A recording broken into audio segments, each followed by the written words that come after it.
welcome to a new video for navigating EBSCOHost.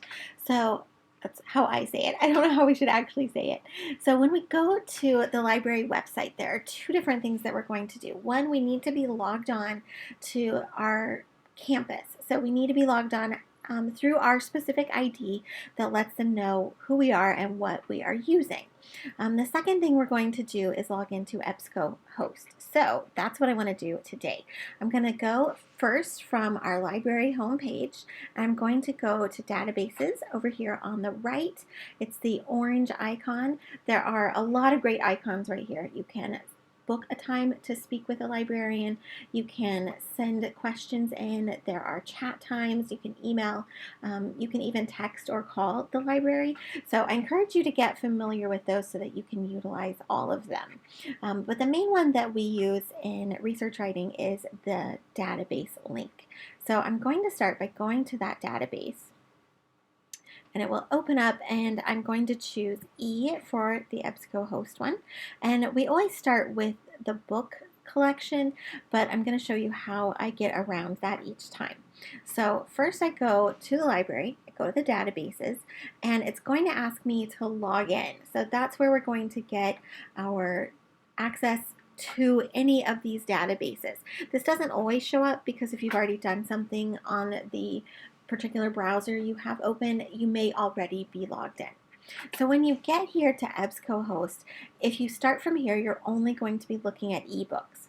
So the first thing I always remind myself is to check my databases. I'm always going to choose all of them, which is going to get me into articles and shorter works because we just don't have time for that many books in a 5-week course.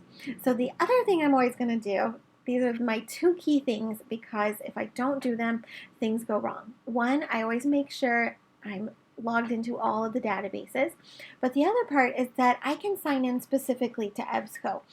If I save things to a folder right now, it's just going to save it while I'm on this browser for this particular point of access. The moment I log off, the moment my internet connection is lost, who knows what happens, it's going to disappear. So I need to sign in. I need to see where it says welcome and then my name. So I'm going to sign in, and I want to point out that there are a couple of ways to do this. When you sign in, you can use a Google account, you can use a username. There are a couple of different options for creating it. I went with my Google email that the university provides, but I chose the username of Mrs. Barker so you would know when I share information that it's me sending stuff to you. So I'm going to sign in here as well. This is its own access code, its own specific to this website access point. And then it needs to say where you have the sign out, and it needs to have our name right there. This is where I often am researching for a specific student. So I go and I create a folder. Depending on what you are working on. I'm going to go down to my custom folders over here on the left.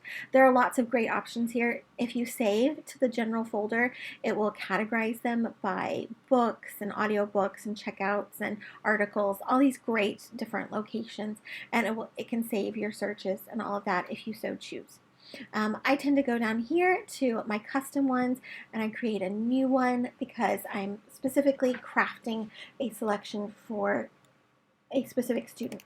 So I tend to name it by what I'm searching for, but today we're going to call it new student.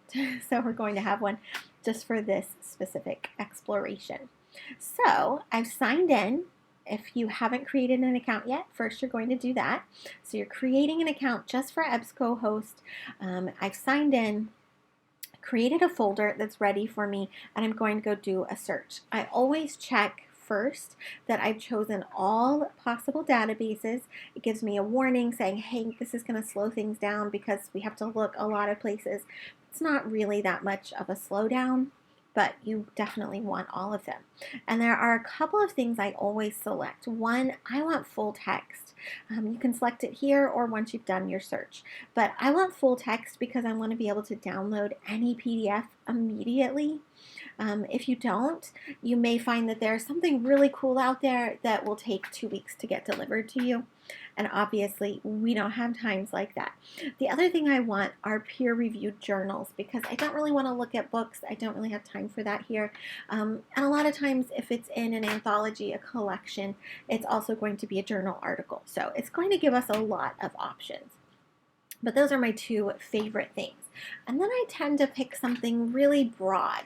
I don't want to start with uber specific ideas right at first, because in the beginning you don't really know what direction you want to go, and there are so many possibilities out there. So we're going to start with something big, and off the top of my head we're going to do my work. So we're going to put in a specific text, and we're going to see what's out there about this particular text. It is a Middle English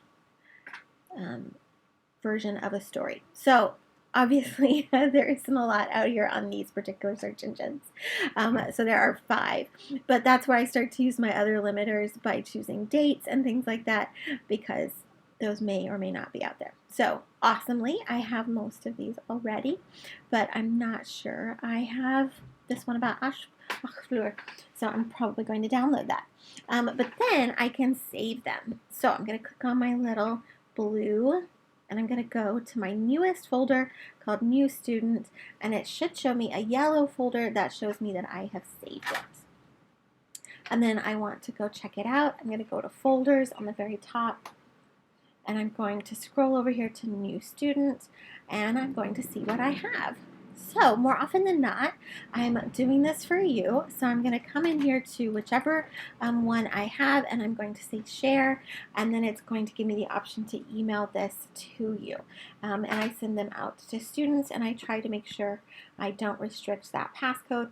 But it's a good way if you want to save them on your own computer. It'll give you a list. It'll allow you to connect. But explore, see what works for you that's out there.